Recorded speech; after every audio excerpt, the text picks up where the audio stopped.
আচ্ছা, যাক তো আলহামদুলিল্লাহ। আমি এখানে দেখেন যে অধ্যাপক সাহেব আর নেই, গতকালই তিনি ইন্তেকাল করেছেন। ইন্না লিল্লাহি ওয়া ইন্না ইলাইহি রাজিউন। আমি যেহেতু বলছিলাম যে এতক্ষণ ধরে কান দিয়ে শুনলাম বক্তৃতা, কাজে চাক্ষুষ কিছু তথ্য এবং আমি যদি কিছু কথা বলি তাহলে জিনিসটা আরো ভালো হয়। ইবনে সামাদ সাহেব কবে জন্মগ্রহণ করছেন, কোথায়, মৃত্যু কত, আপনারা নিশ্চয়ই দেখতে পাচ্ছেন। এবং তার যে মেইন ইন্টারেস্ট, যেটা অনেকে বলেছেন, তিনি বিশিষ্ট শিক্ষাবিদ, চিন্তাবিদ, কলামিস্ট, বুদ্ধিজীবী ছিলেন। এরপরে তার জীবন ও কর্ম সম্পর্কে যেটা অনেকে বলেছেন, আর আমার এই কথার মধ্যে সেই কথাগুলোই সামারি হবে হয়তো, যে জ্ঞান বিজ্ঞানের উনি উদ্ভিদ বিজ্ঞানের শিক্ষক, কিন্তু জ্ঞান বিজ্ঞানের অনেক ক্ষেত্রে তার বিচরণ ছিল। উদ্ভিদ বিজ্ঞানের শিক্ষার্থী ও শিক্ষক হলেও তিনি শিল্পের ইতিহাস রচনা করেন, যেটা কিনা উনি 80-র দশকে তার বিশ্ববিদ্যালয়ের পাঠ্যভুক্ত ছিল। তিনি কি কি বিষয় চিন্তা ভাবনা করে, বিজ্ঞান তো ছিলই, সমাজ, সংস্কৃতি, সাহিত্য, ইতিহাস, শিল্প, রাজনীতি, অর্থনীতি সহ বিভিন্ন বিষয়ে পড়াশোনাও করতেন এবং এসব বিষয়ে আলোচনায় অংশগ্রহণ এবং বহু সম্পাদকীয় কলম, প্রবন্ধ, গ্রন্থ রচনা করেছেন, যেটা আমরা জানি। আমিও তার সঙ্গে কয়েকটি অনুষ্ঠানে, আলোচনায় অংশগ্রহণ করেছি। এরপরে আচ্ছা, যে জিনিসটা হয়তো অনেকে জানতে চাবে যে তার উচ্চতর শিক্ষা কোথায় হয়েছিল। 1955 সালে ইংল্যান্ডে লিডস বিশ্ববিদ্যালয় থেকে প্ল্যান্ট প্যাথোলজিতে তিনি পোস্ট গ্রাজুয়েট ডিপ্লোমা করেন। ডক্টরেট ডিগ্রি করেন 63 সালে নভেম্বর মাসে ফ্রান্সের পুয়েতিয়া বিশ্ববিদ্যালয়। এই বিশ্ববিদ্যালয়ে তার যে লেখা লেখা ওই যে শিল্প সাহিত্য সম্পর্কে পুয়েতিয়া বিশ্ববিদ্যালয়ের একটা অবদান আছে, সেটাও আমি পরে বলবো। তারপরে সুপিরিয়র সার্টিফিকেট 1963 সালে প্যারিসে ইনস্টিটিউট ন্যাশনাল অ্যাগ্রোনমিক থেকে মাইক্রোবায়োলজিতে তিনি এই সার্টিফিকেট নেন। আর এই গবেষণা স্থলে পুয়েতীয় সেরা ছাত্র শহর ছিল, মানে শহরটাই স্টুডেন্ট সিটি বলা হতো, কারণ ওখানে শিক্ষাঙ্গন, শিক্ষা, ছাত্র ওদেরকে নিয়েই যেন নাগরিক এবং শিল্প ইতিহাসের শহর হিসেবে এটা খ্যাত ছিল। সেখানেই তিনি লেখাপড়া করেছেন, ডক্টরেট করেছেন।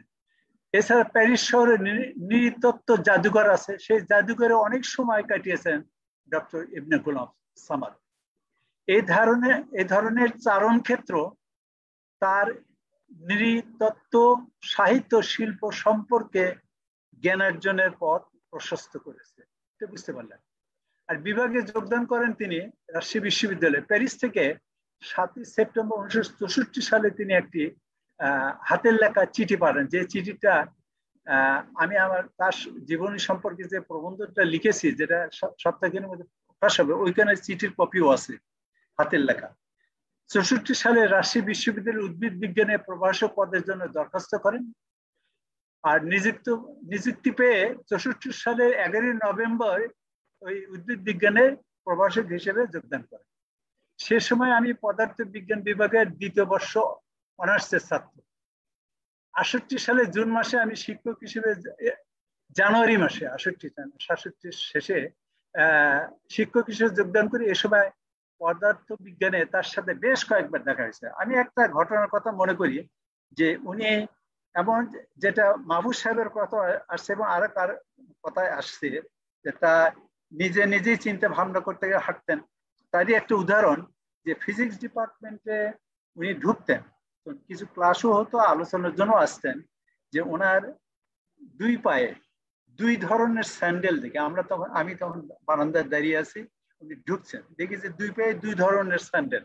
এই নিয়ে একটু আমরা মুচকি হাসলাম তখন। সেটা হলো 1964 সালে। আচ্ছা, সে সময় 68 সালে আমি তার সঙ্গে একাধিকবার দেখা হয়েছে। এর কয়েক মাস পরে আমি বিলাত যাই এবং 72 সালে পিএইচডি করে আমি দেশে ফিরে আসি।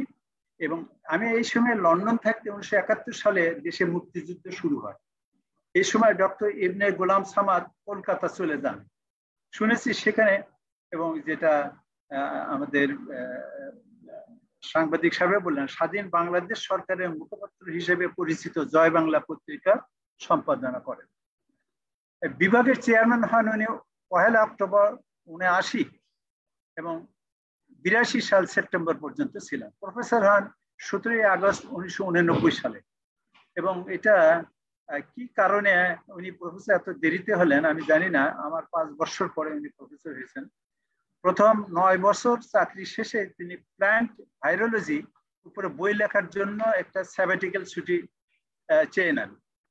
আর অধ্যাপনা করেন উনি বিশ্ববিদ্যালয়ে 11 নভেম্বর 1963 থেকে 19 নভেম্বর 1994 এবং অবসরোত্তর ছুটি শেষ হয় তার 1995 সালে।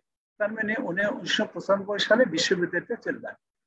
বিশ্ববিদ্যালয়ে অনার্স ক্লাসে এক ছাত্রের আমি অনুভূতি শুনেছি। তিনি বলতেন, এখন তিনি প্রফেসর, সেই ছাত্রটি তিনি বলতেন যে ডক্টর সামাদ পড়াতেন প্ল্যান্ট প্যাথোলজি। তিনি এর অর্থ করতেন উদ্ভিদের দুঃখ। প্ল্যান্ট হচ্ছে উদ্ভিদ আর প্যাথোজ হচ্ছে দুঃখ, এবং মনুষ্য জাতি যে উদ্ভিদের দুঃখের কারণ সেই কথাও তিনি ক্লাসে বুঝাতেন। গ্রন্থ প্রকাশনের ব্যাপারে বলি, সেটা অনেকেই বলেছেন। তিনি উদ্ভিদ বিজ্ঞান শিক্ষক হয়েও রাজনৈতিক বিশ্লেষণ, বিশেষ করে শিল্পকলার ইতিহাস নিয়ে আলোচনা করার মতো অসাধারণ কাজ বলে মনে হয় স্বাভাবিক। তিনি জীবাণু তত্ত্বের শিক্ষক, একসময় ঝুঁকে পড়েন নৃতত্ত্বের দিকে। প্যারিসের নৃতত্ত্ব জাদুঘর তার এই আগ্রহকে আরো বাড়িয়ে দিয়েছিল। বাংলা ভাষায় ইসলামী শিল্প কলার উপর প্রথম বই 1960 সালে, যেটা মাহবুব সাহেব বলেছেন, কলাম লেখা ছাড়াও স্কুল, কলেজ, বিশ্ববিদ্যালয়ের সিলেবাস ভিত্তিক পাঠ্য তালিকা এবং পাঠ্য তালিকার বাইরে ডক্টর ইবনে গোলাম সামাদের বেশ কিছু গুরুত্বপূর্ণ বই রয়েছে। তার লিস্ট দেখুন। এখানে আমি এক জায়গায় লিস্ট করেছি, আপনারা দেখুন যে এখানে 2টো বইয়ের কভার আছে, পরে আরো বইয়ের কভার। এখানে দেখেন এক এক করে 1, 2, 3, 4, 5, 6, 13, 14, 15, 16, 17, 18, 24টা বইয়ের আমি খোঁজ পেয়েছি। এবং একটা বই প্রায় একই নামে 2 জায়গায় প্রকাশ হয়েছে, একটা মজিদ প্রকাশনী আর একটা পরিলেখ প্রকাশনী। পরিলেখ 2019 সালে। এই বইটি হলো বাংলাদেশ সমাজ সংস্কৃতি রাজনীতি প্রতিক্রিয়া, এটা। আর বাংলাদেশ সমাজ সংস্কৃতি রাজনীতি প্রতিক্রিয়া, এটা মজিদ প্রকাশনী প্রকাশ করেছিল, সেটা পরিলেখ প্রকাশন 2019 সালে প্রকাশ করে। এইগুলো বই। আর বইয়ের একসঙ্গে চেহারা দেখতে হলে আমি বইগুলো জোগাড় করে পাশাপাশি রেখে দিয়েছি, যে আপনারা দেখুন যে বাংলাদেশে ইসলাম আত্মপক্ষ, তিনি কাভারে দেখেন বসে আছেন, এবং ইবনে গোলাম সামাদ। আর দেখেন আত্মপরিচয়ের সন্ধান, রাজনীতি বিষয়কে নির্বাচিত কলাম, আমার স্বদেশ ভাবনা, বাংলাদেশ সমাজ সংস্কৃতি রাজনীতি প্রতিক্রিয়া, বাংলাদেশের আদিবাসী ও জাতি ও উপজাতি, ইবনে গোলাম সামাদ, বাংলাদেশ সমাজ সংস্কৃতি রাজনীতি প্রতিক্রিয়া। বইয়ের কভার গুলো দেখলেন যে একসঙ্গে সবগুলো বইয়ের কভার গুলো দেখলেন। ইবনে গোলাম সামাদের যে বর্ণাঢ্য জীবন যারা আপনারা আলোচনা করেছেন এবং তার কথাবার্তা, সেটাকে কয়েক লাইনের মধ্যে বিশিষ্ট শিক্ষানুরাগী, সর্বজন শ্রদ্ধেয় গুণীজন, অত্যন্ত অমায়িক ছিলেন, ব্যবহারিক পার্সোনাল, সাদাসিধে জীবনযাপন করতেন, সৎ, সজ্জন ও মানবিক গুণের অধিকারী ছিলেন, শিক্ষাবিদ, ইসলামী চিন্তাবিদও ছিলেন, লেখক ও বহুগুণে গুণান্বিত মানুষ, বহুমুখী প্রতিভার অধিকারী এই কর্মবীর গুণীজনের মৃত্যু যুগপতাস পরিবার ও আমাদের জন্য অপূরণীয় ক্ষতি। আমার বিশ্বাস ডক্টর ইবনে গোলাম সামাদের মতো ব্যক্তিত্ব পরকালেও আল্লাহ তাআলার অনুগ্রহ লাভ করতে পারবেন ইনশাআল্লাহ। আসুন আমরা মরহুমের মাগফিরাত কামনা করি আর তার শোক সন্তপ্ত পরিবারের প্রতি আন্তরিক সমবেদনা জানাই। এখানে একটা দোয়া 1 মিনিটের জন্য হয়তো আপনারা দেখতে পাবেন।